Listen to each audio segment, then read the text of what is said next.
السلام عليكم ورحمة الله وبركاته. ازيكم يا حبايب قلبي؟ عاملين ايه؟ يا رب تكونوا بخير. وحشتوني كتير كتير كتير، احلى متابعين في الدنيا. حبايب قلبي اللي منورين حياتي ودنيتي كلها، اللي ما بكبرش ولا هكبر الا بيكم يا حبايب قلبي. بداية كده يا حبايب قلبي نصلي على النبي، اللهم صل على سيدنا محمد وعلى آله وصحبه وسلم تسليما كثيرا طيبا مباركا فيه. وبعدين يا حبايب قلبي، طبعا لو تكرمتم ادخلوا اعملوا لي اشتراك على القناة بتاعتي المتواضعة عشان يوصلوكوا كل جديد من لمسة حبيبتكم. والله انتوا حبايبي ونور عيني من جوه، ربنا يخليكم لي يا رب وما يحرمنيش منكم ابدا. ايامكم كلها يا رب هنا وسعادة وراحة بال يا رب، اللهم امين. ربنا يجعل ايامكم كلها بالخير وراحة البال والسعادة يا رب، ما يحرمكم من اي حاجة بتحبوها في حياتكم، ويديكم كل اللي انتوا عايزينه واللي بتتمنوه. بداية كده يا حبايب قلبي، انا بدأت يومي النهاردة. انا بصراحة كنت تعبانة بقالي فترة، فما قدرتش اطلع اكنس السطح بتاعي ده على الطيور بتاعتي. يعني هم مش كتير ولا حاجة، بس الحمد لله اللهم لك الحمد. هم قلت بقى اما اطلع اكنس السطح بتاعي وكده، عشان طبعا احنا عارفين الجو بيبقى مش متظبط، وشوية الجو برد وشوية لا هتشتي لا مش هتشتي. فالشتاء يا حبايب قلبي لو الدنيا شتيت والسطح بتاعي كده مش نظيف، فده هيدهولي جامد قوي وهيخلي المنظر مش حلو، وهيتعبني والصبة ممكن تبوظ مني. فاللهم لك الحمد والله المستعان. وربنا يا رب يدينا الصحة يا رب والعافية. المهم يا حبايب قلبي، انا قلت اما اطلع كده اشارككم النهارده اليوم بتاعي، الروتين بتاعي الجميل. قلت اما اطلع اكنس بقى السطح بتاعي. وبعدين انا ما بعرفش ادخل اكنس السطح إلا لما بدخل بقى الطيور التانية ايه جوه علشان اعرف اكنسه كويس جدا يعني. المهم يا حبايب قلبي، قلت اما اكنس بقى السطح. انا بتبسط جدا، بحس ان في حاجه على دماغي كده من فوق، ومش وعايزه تتشال باي طريقه. المهم الواد حمودي جايب البرسيم وجاي قلت اما اصوره. ربنا يبارك فيهم يا رب، ربنا يبارك فيهم اولادنا واولادكم اجمعين يا رب العالمين. وده ابني بيلم الكنسة، مكان ما انا كنست يعني. فانا قلت يعني انا كنست له، لميت له الكنسة في جنب كده، وقلت له ايه عبي انت بقى يابا، علشان ايه انا مش بقدر اوطي عشان ظهري بس وكده. اللهم لك الحمد. المهم يا حبيب قلبي، طبعا انا كده كنت خلصت السطح، انا وريته لكم قبلها. فالمهم انا كده خلصته، فهو بقى ايه الا يطلع بقى طيور، يا ابني سيب الطيور يوسخوا لي السطح تاني مفيش فايدة. المهم الله المستعان. هو طلع لي هنا الفراخ بتاعتي. والله هم شوية صغيرين بس مجننني كده اهو. الحمد لله، ربنا يديمها نعمة يا رب ويحفظها من الزوال. المهم يا حبايبي، انا كده كنت خلصت السطح بتاعي وعلفت الطيور، وقلت بقى ايه اما انزل علشان اشوف انا هطبخ ايه النهارده، لان انا كنت محتاره بصراحه على الطبيخ. وقلت اعمل اي حاجه ايه تبقى إيه بسيطه كده نمشيها النهارده يعني كده. اللهم لك الحمد. بصراحه هي كنسه السطح دي بتتعبني، والحمد لله ما لقيتش الا بيضه واحده. على كميه الفراخ دي هي بيضه واحده اللي نزلت بها، الحمد لله الله المستعان. يعني عواد ما بنلاقيش خالص، بس اللهم لك الحمد. اولا واخيرا هو خير في البيت، والواحد بتبسط قوي باقل حاجه والله العظيم. المهم كان عندي شويه هدوم يا حبايب قلبي، كنت غسلهم. انتوا عارفين ان انا ما ببطلش غسيل اصلا، فقلت اما اطبقهم معاكم. وبعدين ده بعد ما نزلت من على السطح بقى، طبعا غسلت ايدي وغسلت رجلي، ومكان ما ايه ما كنت بعمل السطح وكده. فدخلت بقى قلت اما اطبق بقى شويه الهدوم دول واروق الاوضه عشان اما ادخل المطبخ ما يبقاش احس ان انا ورايا اي حاجه. انا بشتري الهم قوي يا بنات والله. يعني انا من النوع اللي انا ما بعرفش لو في اي حاجه في البيت، ما بعرفش اقعد لحد الا لما اشتلها. ما بعرف، بحس ان انا تعبانه والله. حتى يعني انا مثلا ما اعرفش اركن شغلانه كده، والله العظيم بجد. فبفضل تعبانه كده واحس مش هرتاح لما اقوم اعملها. الله المستعان. ربنا يدينا ويديكم الصحه يا رب وطولة العمر، ويبارك لنا في اولادنا ونقدر يا رب، ويعيننا ويقوينا على تربيه اولادنا يا رب. المهم يا حبايب قلبي، قلت ايه اما اطبق الهدوم هنا، وقلت هعينها وهروق بقى الأوضة، وبعدين أدخل المطبخ بتاعي علشان أشوف النهاردة أنا هعمل إيه في الطبيخ يعني. المهم هو النهاردة هيبقى طبيخ برضو سهل كده وبسيط، مفيش أي حاجة يعني كده كده إيه. كنت يعني عفوا أنا مش عارفة بتلخبط في الكلام. احنا ناقصين لبخ يا عم الحاج في الكلام. الحمد لله. المهم يا حبايبي، انا كنت عينت الهدوم بتاعتي، وبعدين روقت الأوضة وكنستها وظبطتها، وقلت بقى ايه هقفلها وهدخل على المطبخ بتاعي. كل ده لمسة هتقرفينا وما دخلتش لحد دلوقتي على المطبخ. الحمد لله يا رب، أخيرا دخلت المطبخ. هنا يا حبيب قلبي جبت بصلتين كبار، فالمهم فرمتهم كويس جدا في الكبة ومعلقة سمنة ومعلقة زيت، وحطيتهم يتشوحوا شوية على البوتاجاز. وطبعا انا كنت جايبة كبدة، دي كبدة جمسي اللي هي البلدي، اللي هي الأصلية بتاعتنا يعني، الأصلية ماهيش كبدة فراخ يابانية. دي كبدة جمسي.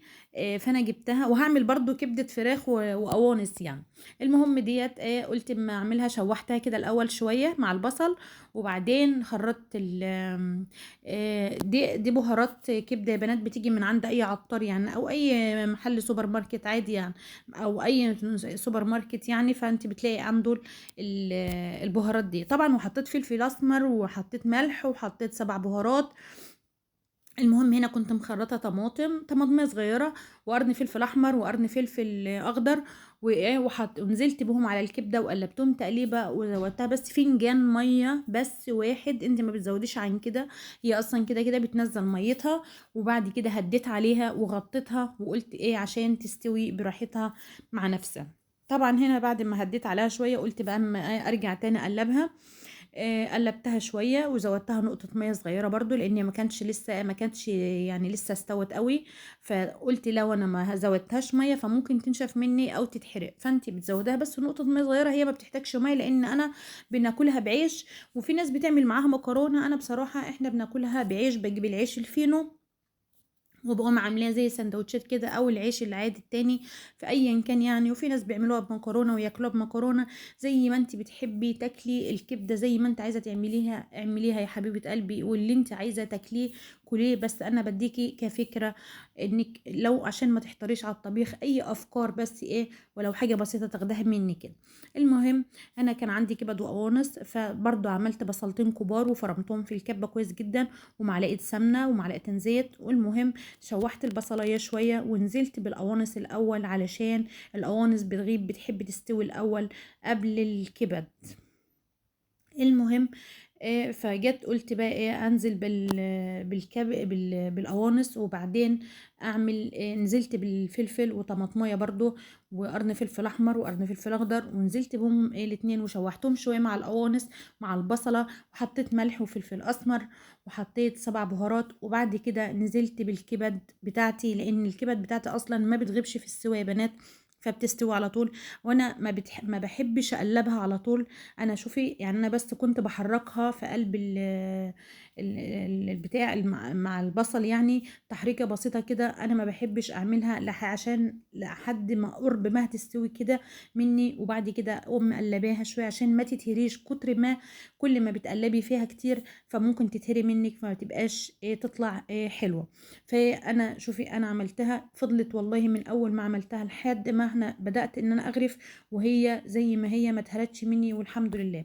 المهم هنا كانت الكبده بتاعتي الجمسي استوت، وقلت اقلبها بقى تقليبها وهطفي عليها، وهبدأ أغرف يا بنات علشان إن شاء الله نتغدى كده، وتيجي تتغدوا معايا كده وتشرفوني والله على دماغي من فوق.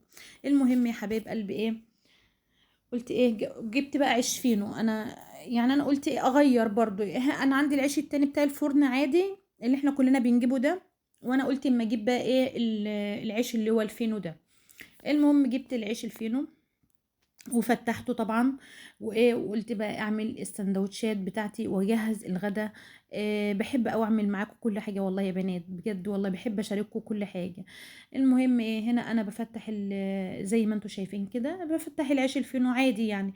انا على يعني انا بفتح على حسب على قد اللي هياكلهم، فاهمه؟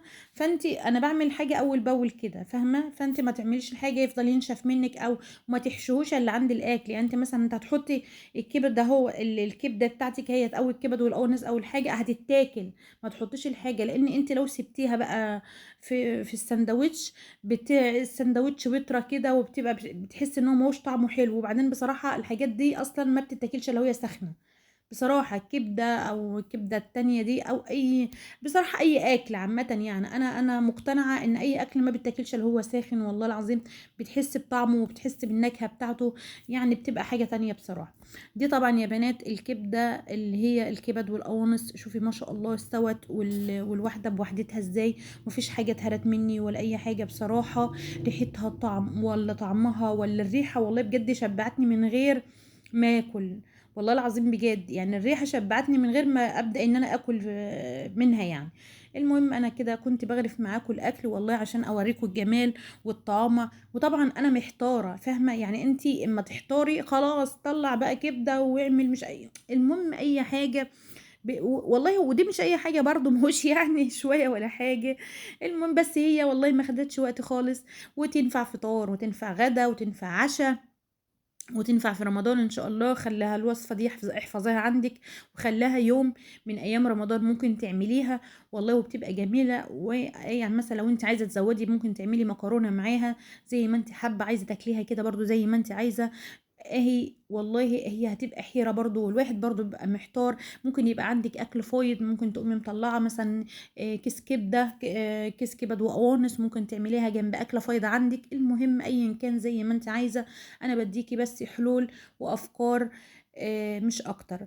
أنا بوريكي إن أنا عملتها في العيش الفينو، ودلوقتي العيش اللي هو البلدي بتاعنا اللي هو بتاع الفرن عادي ممكن تتعمل كده وبتتاكل يعني تعمليها سندوتش وتاكليها، وممكن تحشيها في العيش الفينو برضو زي ما انت شايفة كده، ايا كان زي ما انت عايزة. وبألف هنا وشفا يا حبايب قلب على قلبكم يا رب. واتمنى يا رب ان انتوا تكونوا استفدتوا مني ولو حاجة بسيطة. وادخلوا يا حبايب قلبي اجبروا بخاطري واعملوا له اشتراك. مع الف الف الف سلامة يا حبايب قلبي.